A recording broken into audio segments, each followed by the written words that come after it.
Welcome to the Atlas Talks with your host, Deborah Atlas. Buell Wesley Frazier trained Lee Harvey Oswald at the Texas Schoolbook Depository and drove him to work with a long wrap package that Oswald placed in the backseat of his car the same day that JFK was assassinated. Buell's here to tell the story contained in his book, Steering Truth, My Eternal Connection to JFK and Lee Harvey Oswald. Buell, thank you for being here today on the Atlas Talks. I really appreciate you making the time to do this. I understand that you're a native Texan, and as am I. And I'd like to know a little bit about your background from your perspective. Where were you born? Where were you raised? That I don't know. Okay, Miss Atlas, I was born in Highland, Texas on June the 4th, 1944. Highlands, Texas is in Harris County down close to Houston. I only lived there for about 6 months of my life, and we moved to a town called Huntsville, which is in deep southeast Texas. And it's a very rural town, very small. I grew up there. I started school there in the first grade and attended school there all the way to the 12th grade. Okay. The town was so small that we didn't even have red lights. We only had a few stop signs. So I grew up in a real rural background. And coming to Dallas, my sister and her husband and 3 daughters lived in Irving, Texas. Okay. So they offered me a chance to come up to the Dallas-Fort Worth area and live with them while I was seeking employment. Okay. And I took their offer, and that's where I found employment with a company called Texas Schoolbook Depository there in Dallas, Texas. Now, you were very young when you started there. What, age 19, something like that? Yes, I was a young 19-year-old kid from a real rural background, wasn't used to a metropolitan life, and wasn't real worldly. I was just so happy to be able to find work there, and my goal was to work there and be able to support myself and save money where I could go to school at night to get a college education. So you were working and going to school at the same time? Well, that was my goal. I had only worked there a short time when I met Lee Harvey Oswald, and after meeting him, my supervisor, Mr. Shelley, called me to his office one day, and Lee Harvey Oswald was standing outside his office with Mr. Shelley, and Mr. Shelley said, I went by the name of Wesley back then. Okay. He said, Wesley, he said, this is Lee. He said, he's going to be working with us. And I said, we're glad to have you. He says, what I need you to do is teach him to fill orders as well as you. Okay. And I said, well, I'll do my best, sir. I learned very quickly, and for people may not be aware of, if a person works in a distribution center today, when they get an order, it not only tells you the title of the object that you'll be pulling, but it also tells you the location to go and pull the amount of whatever it says on the invoice. Well, back then, we were in the twilight zone of computers, so our orders ran off a printer, and it would tell you how many copies of a textbook that you needed to pull in order to fill the order, but it didn't tell you. It didn't tell you how many cases and where they were located. You had to remember all this, and the Texas Schoolbook Depository, which some people may not know, it has 7 floors plus a basement. And I pulled orders from our items to go on the order I was working on from any one of those floors. You got your exercise. Yes, I did. Tell me, how did you didn't meet Lee Oswald at the depository. You met him before that, didn't you? No, ma'am, I did not. Ah, The first day that I had ever had the opportunity to see Lee Harvey Oswald was the first day he came to work there I at see. Texas Schoolbook. Okay, very good. What was he like? What was your impression of him? Lee was he was a very quiet person. He wasn't a talker. He wouldn't initiate a conversation, but if you was to ask him something, then he would answer you politely. Okay. It didn't take me very long to figure out that Lee was a pretty smart young man because he learned so quickly. Okay. I have taught people over a period of my life, working in different employment, teaching someone. Sometimes you have someone that will ask you the same question numerous times. Right. Lee was not that type. He was a very quick learner. And it really was a pleasure teaching him because he learned so fast.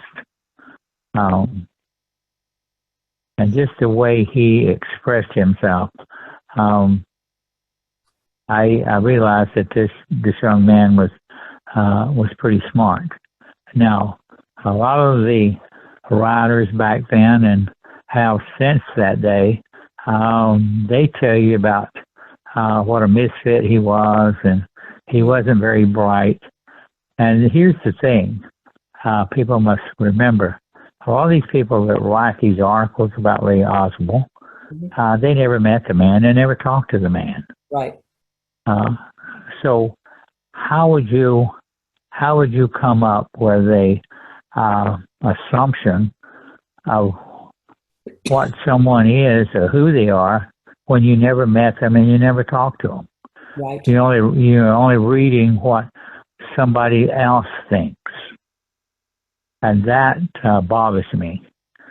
Where it's currently today, or back 58 years ago, where this terrible tragedy happened there out in front of the Texas Schoolbook Depository.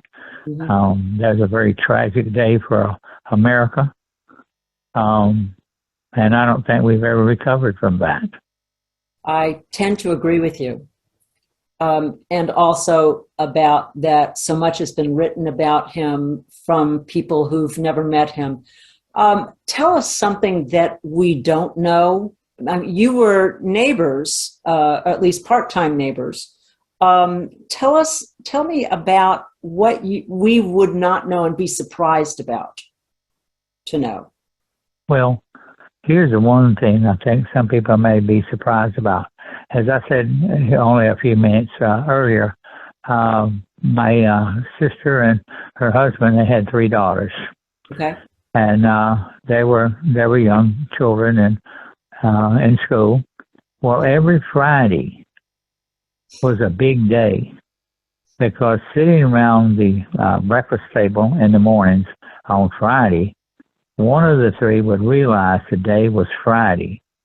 It wasn't because that was the last day of school for that week.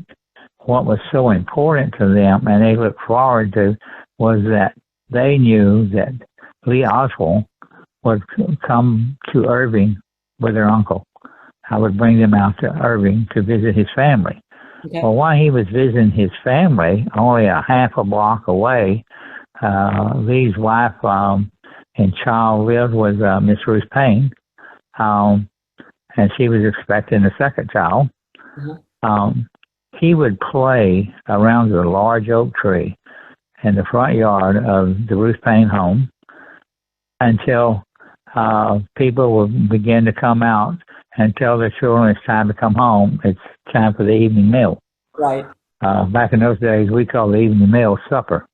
Yes. And so they would play, and just hearing them talk about how excited they were that he'd be coming out on Friday afternoon, and they could go down the street and play with other children the games he would play with them. It's very interesting, and I've never heard some of these writers that think they know so much about him. I've never read or heard any one of them tell people about how good he was with children. Yeah, they're very quick to vilify him, and it's a very one-sided story and has been for more than 50 years. Yes. Tell us about, on the 22nd of November, it was a terrible day. It was a terrible day. But it started a little bit differently than your usual Friday morning. Would you tell us a little bit about that? Okay. Usually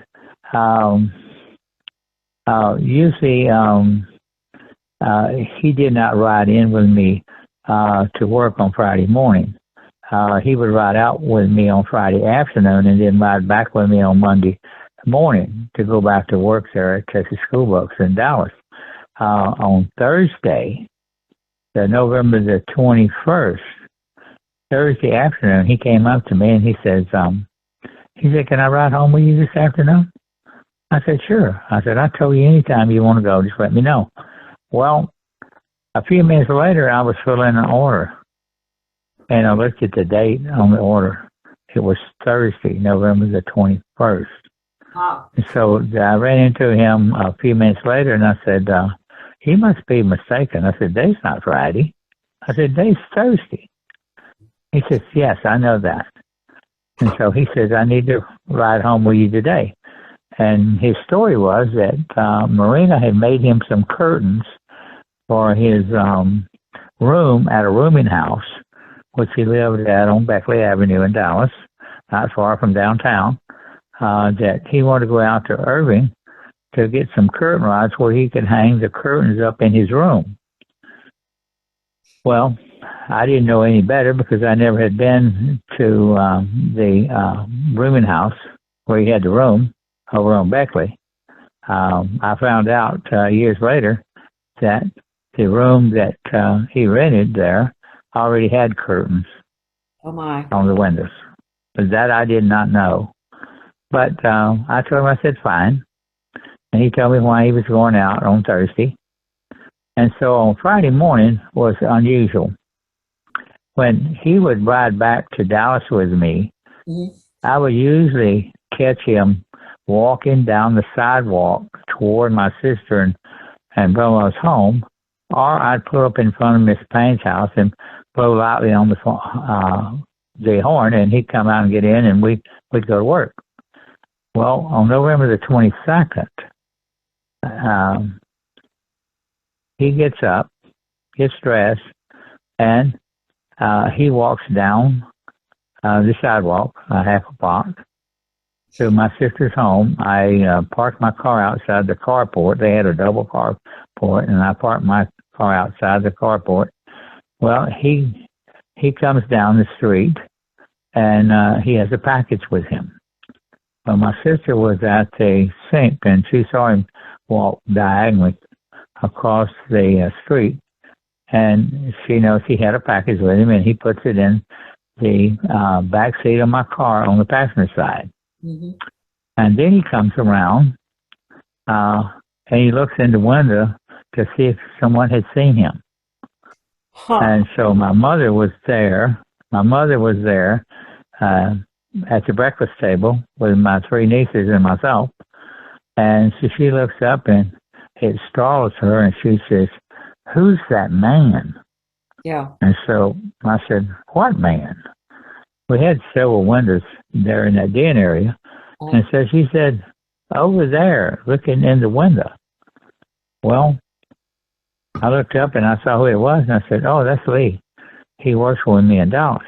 So I get up and look at the breakfast table. I get up and I go to the back door that opens out onto the carport. He hears the door open, and he comes around.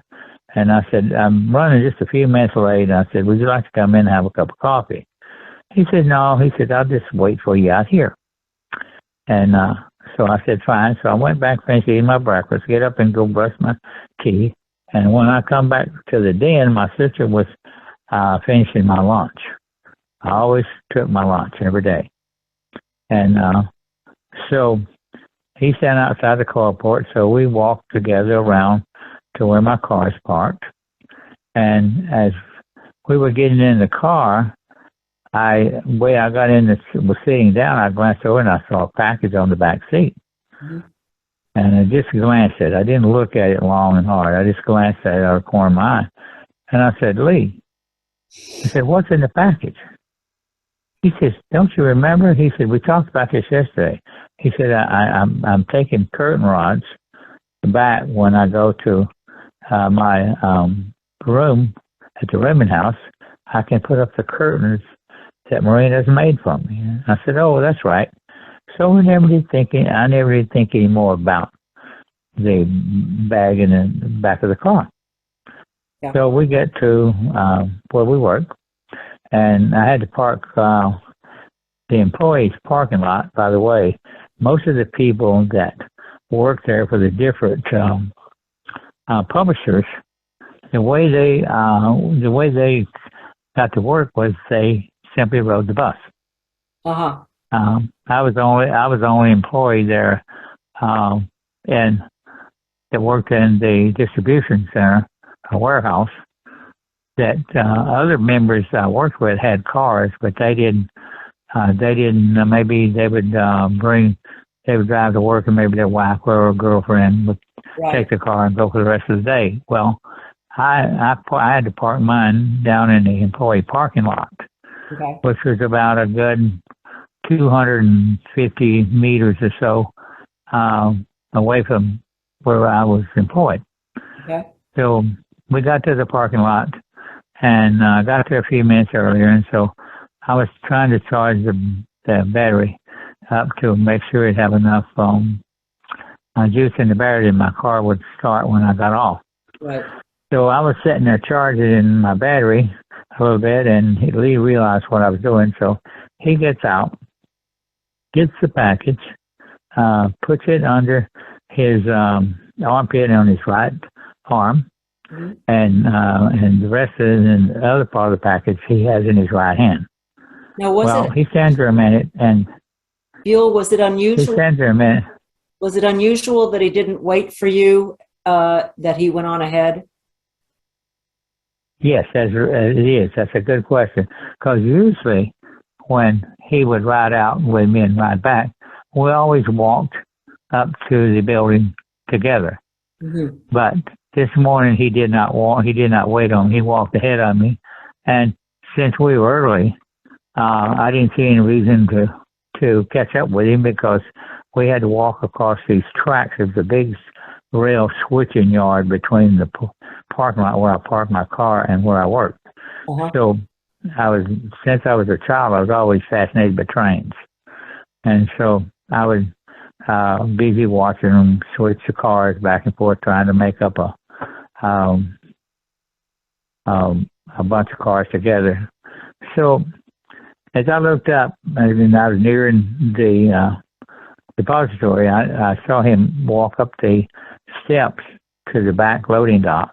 Mm-hmm. He walked up the steps, and then he went inside the first floor there at the Schoolbook Depository. Well, when I got there and I went inside, I did not see him for a while. I don't know exactly where he was. I had gone and hung up my jacket, put my lunch. I always kept my lunch down in the basement because it was cool down there 12 months of the year. Nice and cool. I didn't have to put my lunch in a refrigerator. Sure. So and then I go upstairs and I clock in, and I go over to the box where my orders are, and I'm ready to go to work. Okay. And did you see him throughout the morning, or were you just busy, both of you busy, and you never saw him?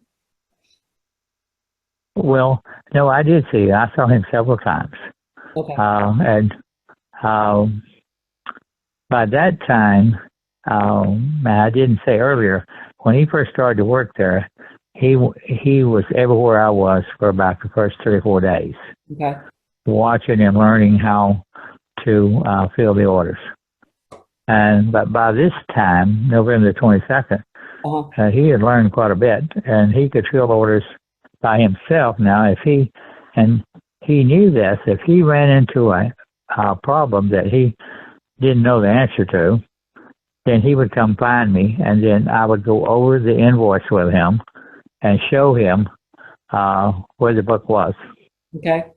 Okay. And then he would go ahead and fill the order. All right.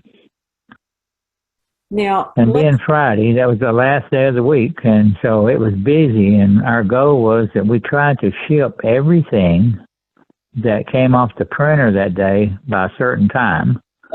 We tried to ship everything, and people have to remember, back in those days, 1963, we did not have FedEx, we did not have UPS. Right. The only way we could mail a school or a person their order was by the U.S. mail, right, which was small packages, or the freight lines. Mm-hmm. Now, you were the presidential motorcade ended up coming right by the book depository. You hadn't expected to be able to go see it, and yet you were all given permission to go and watch the parade, as it were. Or the motor. Yes, that is correct. And the way that came about, we had one of the employees I worked with, his name was Junior Gorman. And Junior used to buy a paper every morning while he was waiting on the bus. Mm-hmm. And Junior read the paper thoroughly from front to back, and he was well informed on what was going on in the city of Dallas. And at that time, we had two newspapers. We had the Dallas Times-Herald and the Dallas Morning News. The Dallas Times-Herald is no longer. They have gone out of business. But we still have the Dallas Morning News. Well, that morning, on November the 22nd, when I first went to the box to get my orders, he told me, he said, Wesley, come around here. I want to show you something.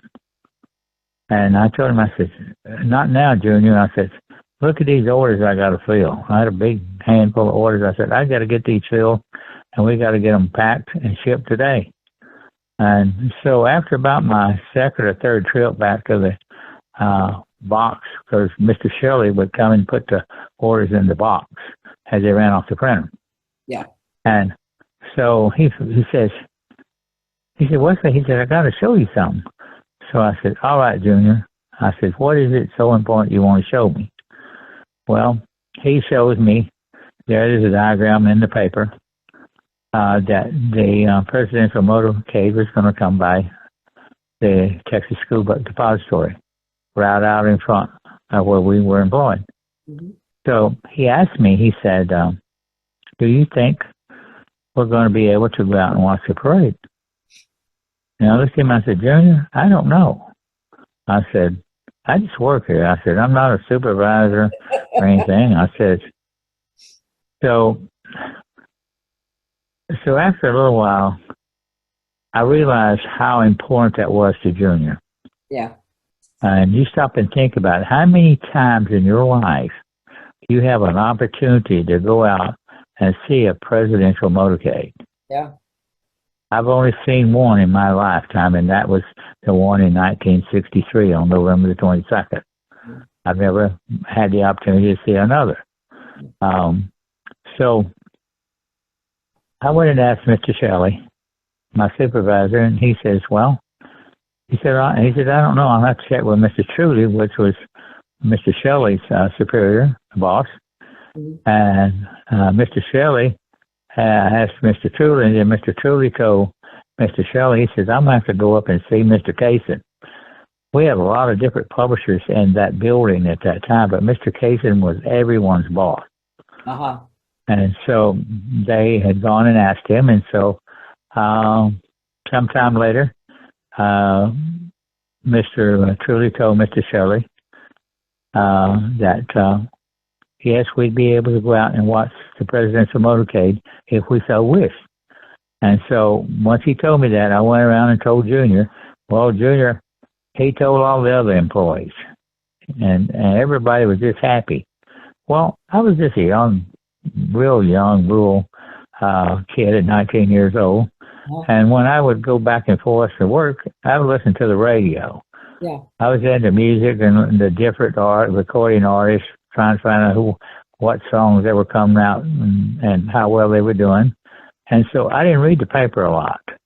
But I understand as early as Wednesday of that week, both players, both, as you were, both publishing newspaper companies came out with their proposal out for the presidential motorcade.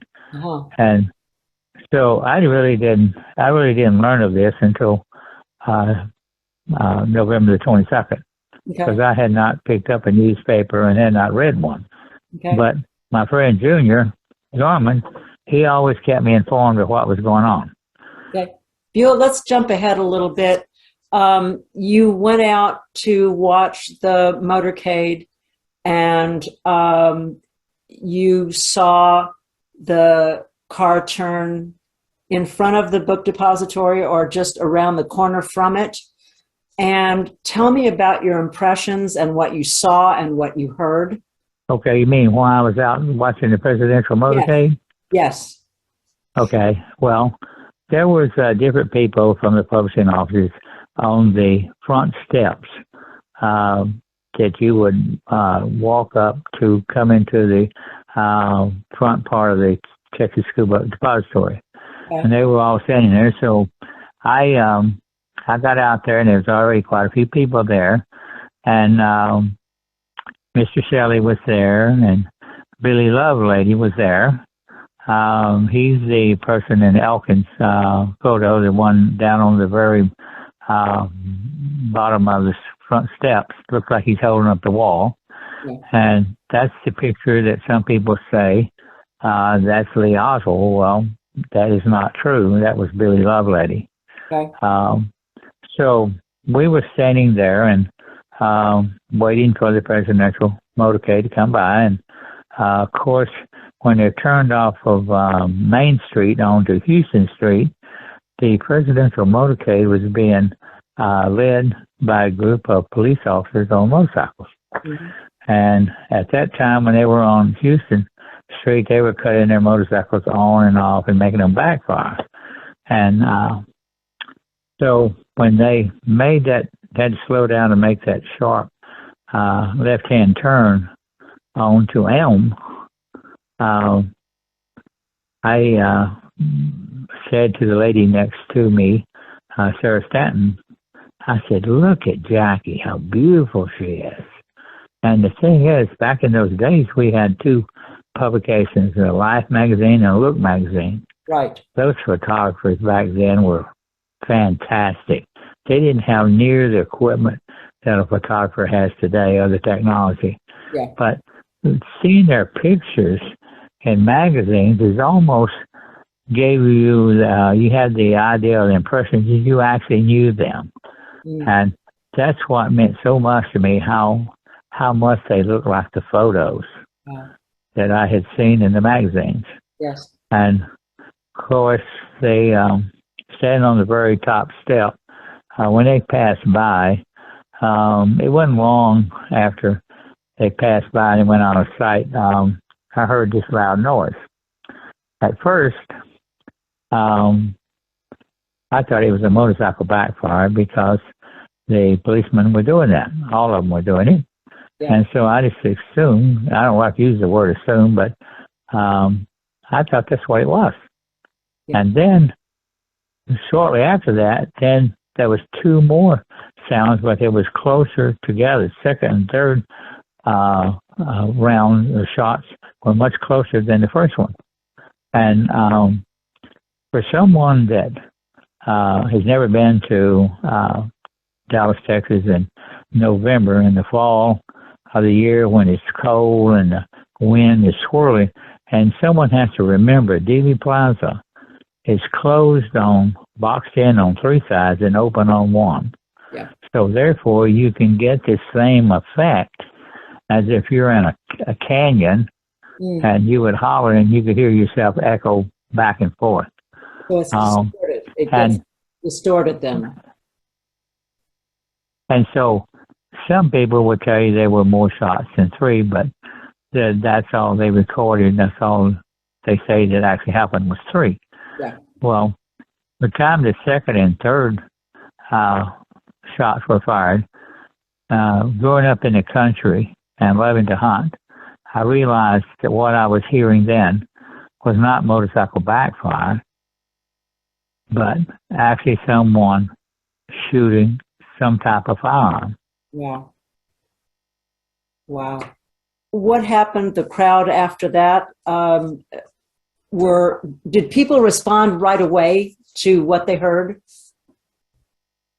Well, I think a lot of people was shocked and they didn't know what to believe. And you have to remember the sidewalks were so jam-packed, people staying so close together. Yeah. But while I was still standing there on the top step next to Miss Sarah Stanton, a lady came running up, and she run by, and she was crying. Mm. And so what she told us was that they had shot the president. Mm-hmm. Well, I turned to Miss Stanton, and I said, "What did that woman say?" He said they had shot the president. So I said, I thought to myself, oh my gosh, and everybody was in kind of a state of a shock because going out to watch a presidential motorcade, you wouldn't expect anything like that to happen. Right. Now, I stood there on top steps. Yeah. Go ahead. Did you see Lee Harvey Oswald shortly after that? A while after that? When was the next time you saw him? I did see him after that, but I left the top steps where I was standing, and Mr. Shirley and Billy Lovelady had gone down toward the triple underpass to try to find out what actually had gone on down there. Because they heard what the lady told me about what the lady said was crying that they shot the president. So they had gone down to kind of verify that. And so after they left us, a short time later, I said, well, I'm going to go down and see if I can find Mr. Shirley and Billy. Well, I started down that way, and I realized that I wasn't going to find them. So I turned around, and I walked back to the entrance there to the Texas Schoolbook Depository, and I didn't go up the steps back into the building. I went over there to the corner of Elm Street and Houston Street, right there by the building, and I was talking to a couple of people there. There was 3 or 4 people there, and we were talking about what they thought had gone on. And I looked to my left, and there I see Lee Oswald walking down beside the Texas Schoolbook Depository. And so I thought he was going to walk up to me, but he didn't come up all the way. Okay. And where you would cross the street, like you're posting a crosswalk. Okay. And was he so he cut that off, and was he carrying anything? So no, ma'am. Okay. He wasn't carrying anything, and he didn't look to be terrified, in a hurry, or anything. He was walking along. Earlier that morning, I noticed he didn't have his lunch, and because he always had a lunch with him when we go back to Dallas. And so I asked him. I said a few minutes after we left the house over in Irving, I said, Lee, where's your lunch? He said, oh. I said, do we need to go back to the house and get your lunch? You walk off and forget it? He says, no. He says, I'm going to buy my lunch today. Well, I didn't think anything about that because some of the guys there, we had a catering truck came there at break time, and some of them would not only buy something for break, but then they would buy their lunch. Yeah. And also we had a couple of sandwich shops where just were real short walking distance from the building where we were employed there. Mm-hmm. And so him walking up the side of the building and cuts across there right before you get to the crosswalk and goes across Houston Street. And then once he gets across Houston Street, he makes a right and is walking across Elm Street. And somebody said something to me, and I looked to see who's talking to me. And then when I looked back, I had lost him in the crowd. So I thought maybe he was just going to get him a sandwich. I want to ask you something. There are reports and documentations that Lee Oswald had lied about a number of things. Or at least it's reported that he had lied about a number of things. And, do you think that, first of all, do you think that he had lied to you about what the package that he was bringing that were curtain rods? Had he ever lied to you before? No, he had not. And that's a good point you brought up. Down here in the South, and where I was raised, you trusted people until they proved to you could not. And so he had never lied to me about anything, so why should I doubt him? Yeah. And I know some people may find that strange, but that's the way it is. And there's a lot of people still have that feeling that you trust someone until they prove to you that you can't. Yeah. So after all of this happened, you eventually went back into the book depository building. And was there some sort of head count, something, so that your bosses would know that people were there? Well, here's what happened. When we first went back in, I realized, being a young boy, that I had not eaten my lunch. Now, I know people may think that's strange. A terrible thing happened right out in front of the building where I work, but I hadn't eaten my lunch, and I was hungry. Yeah. So I go down to the basement, and I get my lunch, and I get up on a pallet of books, and I usually, I would like to eat down in the basement, one thing, because it was cool. Another thing, it was quiet. And sometimes I would see a book during the day that I'd be interested in looking at. So I'd have a copy of that while I'd be looking at that or reading part of it, and I would eat my sandwich. Yeah. And so I was doing that, and I looked up, and there was a police officer about 10 feet away from me. Oh, my. I looked at him, and I saw him. He says, have you seen anybody down here? I said, no, only you. He said, I said, I did hear somebody come down the stairs, but I never did see who it was. Well, after him talking to me, I'm pretty sure it was him, because I didn't see anybody else down there. Yeah. And so I finished eating my lunch, and it seemed to be quiet. So I said, I better get up there. Yeah. So I got up on the first floor, and people had begun to congregate up there. And I said, well, what's going on? And they said, well, we're going to have a roll call. I said, roll call? And they said, yes, to see who is actually here. So I said, okay. So I just stood there, and then they started the roll call. Yeah. And after we had the roll call, everyone answered except Lee. Uh-huh. Well, tell you what I told you earlier about, I thought that he was going over to a sandwich shop, and he just hadn't gotten back, from getting a sandwich. I didn't think anything about it. Okay. And so we were told that due to what had happened out in front of the building where we were employed there, yeah, that we would not be doing any more work that day on Friday, yeah, but we would come back on Monday.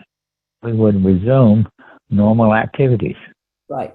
So then you when left. they told us that we could go, Okay. yes, I did. I left. I walked down to my car.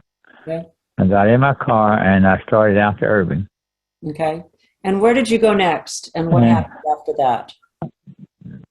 Okay, well, looking at the time, I said, my gosh, it's early. And so my stepfather was out in the hospital there at Irving. Okay. Hospital was located at Irving Boulevard and Pioneer Parkway. So I looked at mine and I said, well, my mom would like for me to go by and check on him. And so I said, I guess I better do that. So that's where I had gone. I had only been there a few minutes. And I was in the room, and he knew I was there, and we talked just briefly. But the nurse came in, and so she changed the drops that was the count of drops he was getting per minute, and she says, "I've got to go check on another patient. Can you tell me how many drops you're seeing drop in a minute?" So I was doing that, and then the phone rang in the room there, and I answered it, and so the nurse says, "This is a nurse at the nursing station." Says, "Can you come out to the nursing station?" She said, "You have a phone call." And I said, "Well, just patch it through here to the room." I said, "I'm helping a nurse do something." So she says, "Well, I'm new and I don't know how to do that." So I said, "Okay, I'll be out there." So I told my stepfather, I said, "If the nurse comes back, tell her I'll be right back." So I opened the door to go out of the room down to the nursing station. Well, as soon as I opened the door, two plainclothes detectives grabbed hold of me and threw me up against the wall, briskly. And so I was totally confused. I said, "Who are you? What are you doing?" Right. And they said, "We're arresting you." And I said, "Arrested me? For what?" I said, "I haven't done anything." And so they told me that they were arresting me due to what had happened earlier there in Dallas, the assassination of John F. Kennedy. And I told them, I said, "I don't know anything about that." I said, "I'll tell you what," I said, "they were going to put cuffs on me." I said, "No, you don't have to cuff me. You don't have to cuff me," because I said, "I haven't done anything wrong." I said, "If I need to go down to the police station, I said, "we'll go down there and I'll talk to whoever I have to talk to." And I said, "In a short time," I said, "you'll realize that, and they'll release me and I'll be on my way." Well, we went out to my sister's house and they confiscated my my British Enfield 303 and the ammunition I had for it. And they also confiscated my double-barrel shotgun, which was the 1891 Stevens with a 36-inch barrel. It's a collector's item. And so they confiscated the ammo and put both the shotgun and the rifle. And we stopped by the Irving Police Department, and they told them what was going on, trying to keep them in the loop with what they were doing. And then we went on to downtown Dallas, to the police station there in downtown Dallas. Now, I understand that your interrogation lasted quite a while and it was quite intense. Can you tell me a little bit about that? Well, when we got there and the interrogation started, the two officers, detectives that arrested me, they questioned me for quite a while, a long time, the same questions over and over and over. And so they kind of got tired, so they took a break, and two more detectives come in, and the same routine starts all over again. And so this goes on for hours. And so they take a break, and they go out, and then two more detectives come in who do the same thing, and same results. And then they leave, and then a little short man comes in. This was Captain Will Fritz. He was head of homicide. Well, he comes in and he has a typed statement, and he has a pen with him. He puts it down in front of me. He says, "Sign that." Well, I pick up the pen, and then I start to read what's on the paper. He was wanting me to say that I was part of and knew all about the assassination. I looked up at him and I said, "I'm not signing that. This is ridiculous." Well, where I was sitting at this table, a small table, he was to my left. So he draws his right hand up to strike me, and I throw my left arm up to block him. And to keep him from striking me. And I looked at him and I says, "You know, there's some policemen over there, right outside that door over there. But I said, before they get in there, you and I are going to have a hell of a fight." I was angry then. Yeah, I believe it. And I told him, I says, "I'm going to get some good licks on you." He turned so red-faced, he snatched up that paper and pen and stomped out. And I have never seen him till this day. I know he passed away some years later, but it makes me so angry that he thought that he could bully me to sign a confession. And that bothers me because what instance or what circumstance, what police department, that policemen are allowed to do that. I don't think that's correct. No, and now how often that happens, I don't know. I only know what happened to me. Yeah. And I just think it was wrong. And so then after he lays Detective Rose and Detective Stovall, that's the two detectives that arrested me out at the hospital in Irving, Texas. They come in. And so they said, well, we're going to let you go home.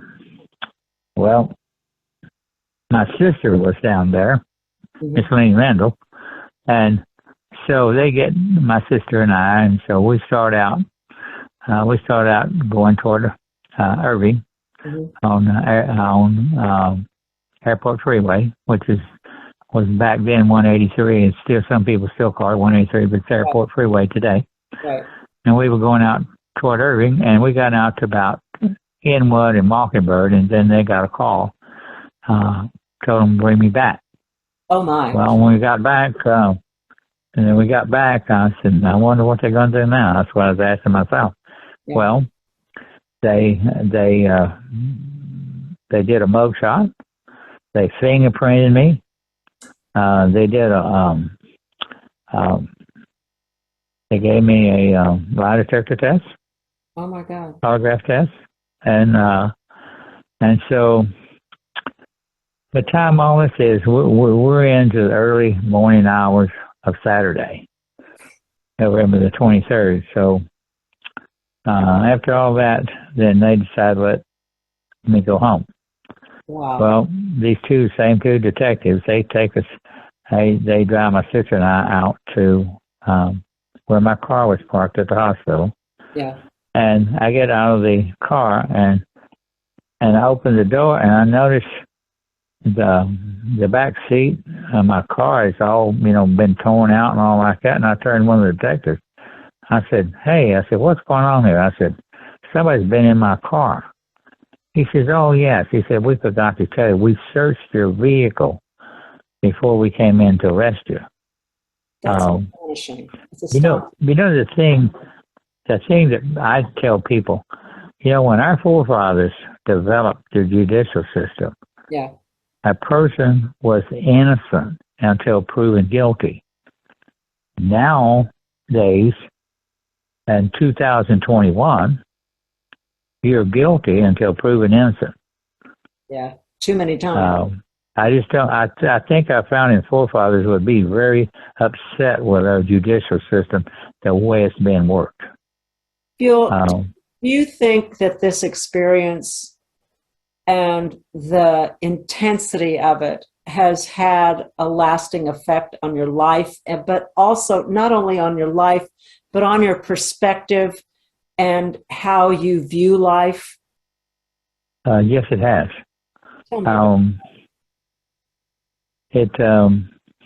It changed my life. This thing that happened on November 22nd, 1963, the assassination of John F. Kennedy, that thing ruined my life. The life I had and the expectations I had of myself went down the toilet. Wow.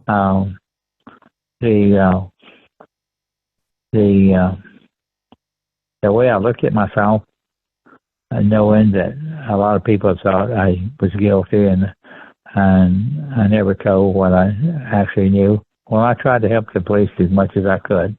Yeah. I testified before the Warren Commission. I've been all down that road, and it's not a road that I would suggest that anyone go. Yeah. Because it will change you. It will change your life. Well, you want to, it does. And the thing is, what one must remember, I share my experiences and lessons learned and I like to do that with younger audiences, as well as regardless of what the age of the audience, to demonstrate the decisions we make in life. They don't define us. How we allow them to affect us does. Yes. And I think that's a very important thing for not only young people to remember, but anyone of any age. After this thing, I went through a real rough time. I've had good jobs, and I have lost them because people found out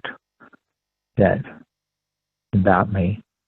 And I worked places for several years, and people will be happy with me and just think that I do a wonderful job. And then one day you go into work, and they call you into work. We don't need you anymore. Yes. And this has happened more times than I can tell you.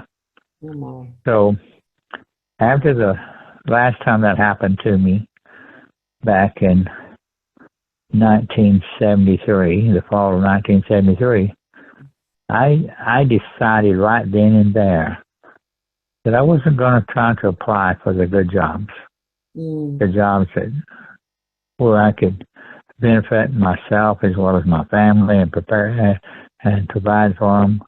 I made up my mind right that day that I was just going to apply for jobs where employers really don't care where you were yesterday. All they care about is what you're doing for them right now.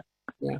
And when you go down that road, your income level drops very much. Yeah. And it's been a hard road for me to provide for my family. Yeah. I don't hate anyone. I just try to get the best out of every day I can.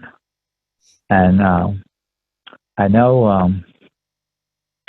I always tell myself every morning that when I open my eyes, I always thank my Lord and Savior Jesus Christ, because He's given me an opportunity to see another day. And I hope that the day that is, I'll have a wonderful day, and I have a good attitude. I don't blame anybody, or I try not to. I try to get the most out of the day. Yeah. And I think that's very important, not only regardless of what age you are, but your outlook on life.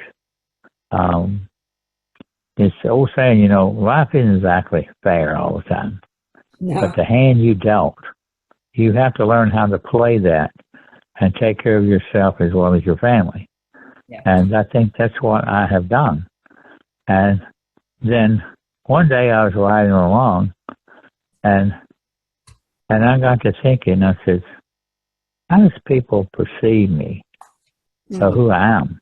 Yeah. And I come up with this, and it's in my book. It's on,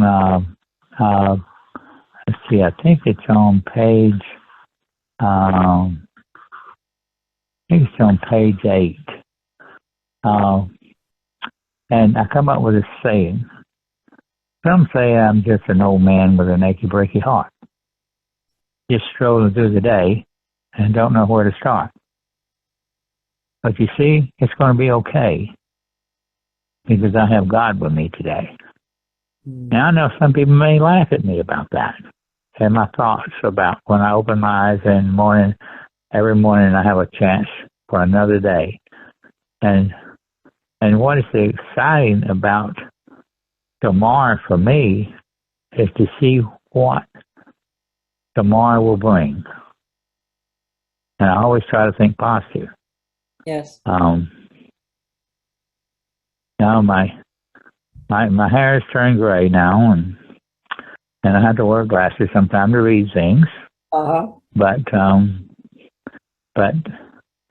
I think I'm still the person I was when I was 19 years old. The way I look and analyze things and is no different. And I like to tell people, if you have good thoughts and you analyze things. Don't be so quick to summarize or think you have the right answer on anything, because sometimes you may come to a conclusion, and then after thinking about it more, you may realize you didn't see the whole picture. Yeah. And you need to go back and analyze that again. Yeah. And I think I have a good attitude toward life. As I said, I always look forward to what tomorrow will bring, because we never know that. That's what makes seeing tomorrow is so exciting for me. I applaud you for having been able to get to that place. A lot of people would never get there. I think it probably took a lot of courage to pull yourself to that place. As someone myself who has lived with depression for most of my life, I know what it takes. I think it takes an act of will and an act of faith to get to where you are. And that's really remarkable. And I applaud you for having reached that place, Buell. Well, thank you so much. Yeah, you're welcome. There's so many other things I would like to talk with you about, and we just don't have the time. But I thank you so very much. I want to let people know about your book, which is Steering Truth, My Connection to JFK and Lee Harvey Oswald. It came out this year, I think. Yes? It did. It came out in the spring, Miss Atlas. And the thing is, if people are interested in purchasing the book, the fastest way for them to get that is that go online to Amazon, yes, and it will show you that you have three options there. You have the hardback, you have the paperback, and then you have the ebook. If they're really into studying the Kennedy assassination, and this book, Steering Truth, is really my autobiography of my life. Yeah. And people might get a better idea of who I really am. So many people don't have a clue. Yeah. And but the Sixth Floor Museum in Dallas, Texas, carries the book. Oh, good. You can purchase it there if you're in Dallas visiting. You can go to Sixth Floor Museum, and they have the book. They carry it. Thank you so very much for being on the Atlas Talks today. I am just really pleased to have had this opportunity to speak with you and to learn more about the story that you had to tell. Thank you.